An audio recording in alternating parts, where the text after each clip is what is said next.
नमस्कार, माझ्या चॅनलमध्ये तुमच्या सगळ्यांचं खूप खूप स्वागत। श्री स्वामी समर्थ, जय जय स्वामी समर्थ या गोड शब्दांनी आपण आपल्या व्हिडिओची सुरुवात करणार आहोत। यंदा 15 फेब्रुवारी 2026 वार रविवार या दिवशी महाशिवरात्र आलेली आहे। आज आपण शिव लीला अमृत ग्रंथाचे पारायण कसे करायचे, कोणी करायचे व काय नियम पाळायचे आहे ही संपूर्ण माहिती या व्हिडिओमध्ये बघणार आहोत। सर्वात आधी म्हणजे शिवलीला अमृत ग्रंथ हा खूप दिव्य अनुभव देणारा आहे। 14 अध्यायाचा हा ग्रंथ आहे। तसंच आता जो ग्रंथाचं पारायण आहे ते आपल्यानुसार आपण करू शकतो। तुम्ही 7 दिवसाचं करू शकता, 3 दिवसाचं, 5 दिवसाचं किंवा 1 दिवसाचं सुद्धा तुम्ही हे पारायण करू शकता। बरेचदा काय होते की एका दिवसाचं पारायण करणे शक्य होत नाही, त्यामुळे 7 दिवसाचं पारायण 3 किंवा 5 दिवसाचं करणं जसं जमेल तसं आपण करू शकतो। शिवलीला अमृत ग्रंथाचं जे पारायण आहे ते जे लोक 7 दिवसाचे करायचे आहे त्यांनी रोजचे 2 अध्याय करायचे आहे। जे 3 दिवसाचे करणार आहेत त्यांनी रोजचे 5 अध्याय करायचे आहे।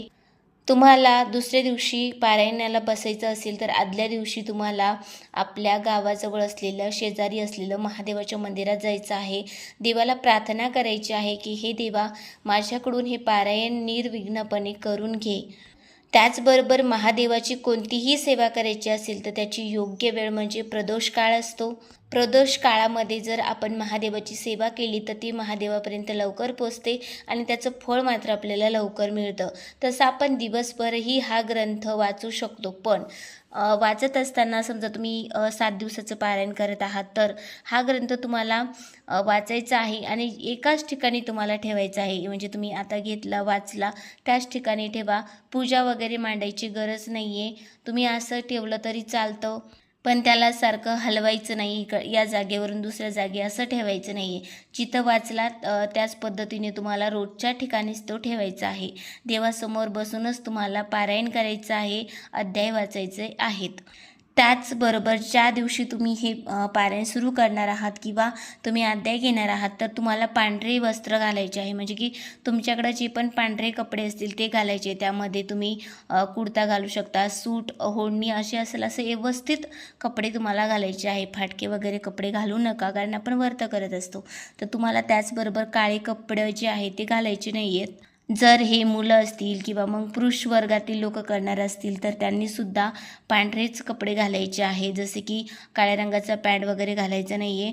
तुम्ही पांढरे कपडे घालू शकता किंवा मग दुसऱ्या कलरची सुद्धा पॅन्ट वगैरे घालू शकता। त्याचबरोबर चामड्याचे जे वस्तू असतात ते तुम्हाला पारायण करताना घालायच्या नाही आहेत। त्याचबरोबर हे पारायण करत असताना कांदा आणि लसूण ह्या दोन्ही गोष्टी आपल्याला खायच्या नाही आहेत।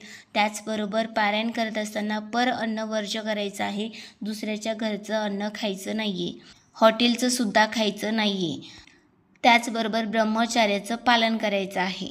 आता हे पारायण का करायचं तर आपल्या संसारातील अडचणी कमी व्हाव्या म्हणून हे पारायण केलं जातं। त्याचबरोबर शिव अमृत लीला हे जो पारायणाचा ग्रंथ आहे तो खूप फळ देणार आहे। प्रत्येक अध्याय जे आहे ते आपल्याला फळ प्राप्त करून देत असते। त्यामुळे जसे आपल्याला जमेल तशी आपल्याला ही सेवा करायची आहे।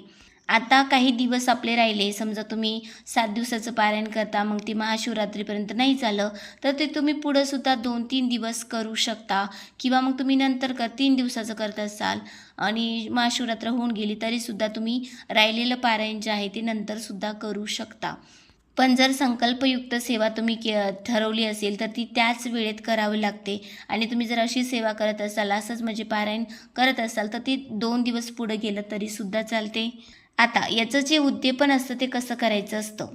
उद्यापनाच्या दिवशी आपल्याला महादेवाच्या मंदिरात जायचं आहे, जानवं न्यायचं आहे। त्याचबरोबर कोरडी शिदा म्हणजे की जे पण आपल्या शिदा असतात, धान्य असतं त्याला शिदा म्हणतात, तर ही जी कोरडी शिदा असते ती तुम्हाला आपल्या मंदिरात घेऊन जायची आहे। त्याचबरोबर नैवेद्यामध्ये दही भात घेऊन जायचं आहे आणि तुम्हाला तिथे ते अर्पण करायचं आहे।